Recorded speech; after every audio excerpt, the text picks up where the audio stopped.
Dnevni red sjednice Gradskog vijeća Zenice 10. marta 2026. godine najavljivao je buru u amfiteatru.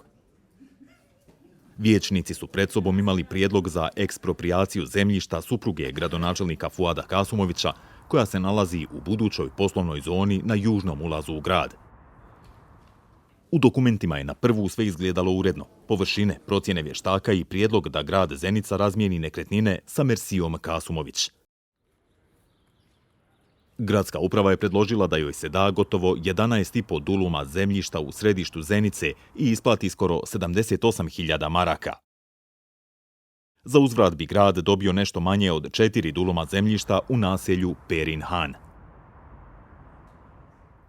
Međutim, novinari Centra za istraživačko novinarstvo otkrili su da je u dokumentima o eksproprijaciji zemljište od 730 kvadratnih metara 2 puta procijenjeno, što je značilo da je nekretnina Mersije Kasumović precijenjena za 250.000 maraka. Danima su iz Kasumovićeve administracije šutili na pozive novinara za razgovor, a gradsko pravobranilaštvo je otvoreno odbilo prijedlog za intervju.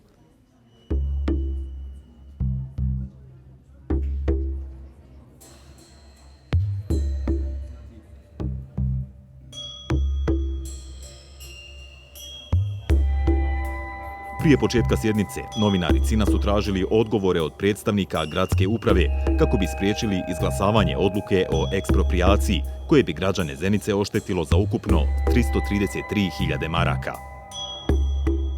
Sad ti više puta zbrajala ono parcijelu 730 kvadrata.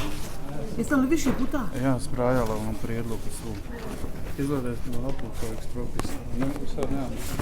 Vidimo po rješenjima vašim ne izgleda, nego po vašim rješenjima. Evo, kad kažem, ne znam, sad morala bih pogledat.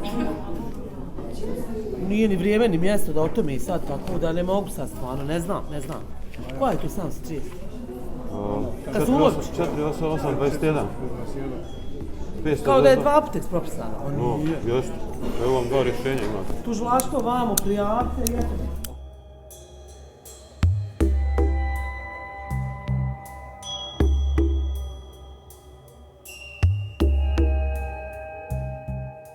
Gradski službenici su to nazvali greškom. Tačno je ovo da je došlo do greške u materijalu. Ona je neto viđena prije samog izlaganja pred dnevni red. U koordinaciji sa gradskim pravobranilaštvom predloženo da se ona koriguje ili čak da se možda, evo ovako, koliko i to je forma zadovoljavajuća, da ide ovako sad uz ove ispravke ili da se tačka potpuno povuči da pripremi ponovno materijal za sljedeću sjednicu. Hvala dakle svim ostalim evo kolegama i strane dakle novinarskih službi koji su na to pratili i upozorili nas. Evo, toliko.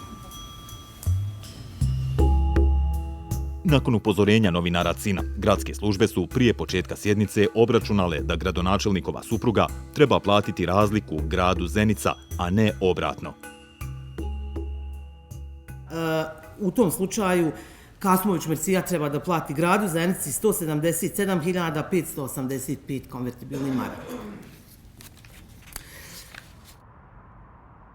Naime, gradska uprava je prvo 2023. a potom i 2026. godine izdala rješenja o eksproprijaciji jedne te iste parcele, KČ 448/21, ali je ponavljanjem stvoren privid da se radi o 2 različite parcele.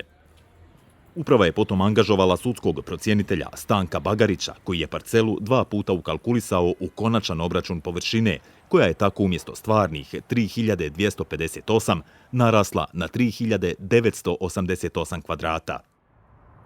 Prema Bagarićevoj procjeni, zemljište Mersije Kasumović u Perinom Hanu vrijedi 350 maraka po kvadratnom metru, pa je njegovu vrijednost procijenio na ukupno 1.396.045 maraka, dok je 11,5 duluma gradskog zemljišta procijenio na 1.318.130 konvertibilnih maraka, odnosno nešto manje od 115 maraka po kvadratu.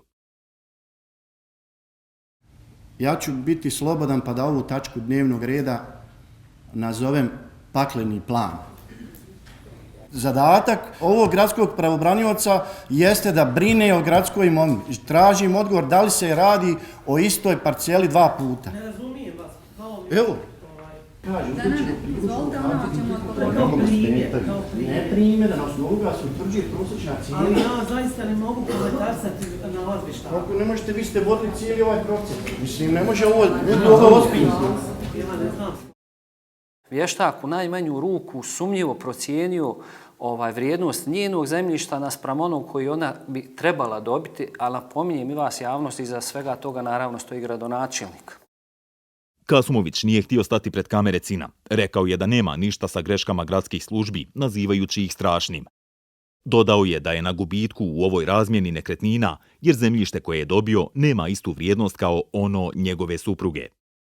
Bagarić nije mogao razgovarati sa novinarima Cina jer je bio u inostranstvu. Ja ne znam odakle da krenem. Ne možemo podržati ovu tačku dnevnog reda, jer nakon svih ovih diskusija, evo ja pokušavam zadržati jedan normalan ton, jednu normalnu dikciju, proizlazi zaključak da će se samo nakon svega ovoga, ukoliko se tačka usvoji, doći do ponovnog enormnog bogaćenja bračnog para Kasumović. Ovdje je samo, kao što kolega Hodžić kaže, problem što je porodica Kasumović bogata. Ljudi, to je Božji dar. Ne, tako je rekao što se bogati porodica Kasumović. To je Božji, mi ne možemo. Ja bih volio da imam 5 duluma zemlje tamo u toj poslovnoj zoni. Vjerujte da bi. Pa da i ja mogu da, ali nema. Vijećnici su usvojili odluku o eksproprijaciji uz zaključak da se naknadno isprave greške na koje su ukazivali novinari Cina.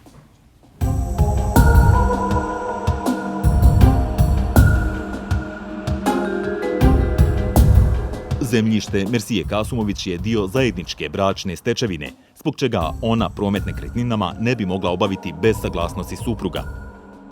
Na taj način, kao neformalni suvlasnik nekretnina, gradonačelnik zapravo pokušava sklopiti posao sa samim sobom. Parcele se nalaze u obuhvatu regulacionog plana Zenica-Jug, gdje je započela izgradnja infrastrukture za buduću poslovnu, turističku i rekreacijsku zonu. Administracija njenog muža u ovom slučaju je bila vrlo efikasna.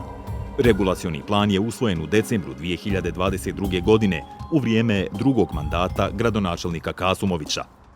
Već nekoliko mjeseci kasnije pokrenut je postupak eksproprijacije zemljišta, među kojima su i parcele njegove supruge.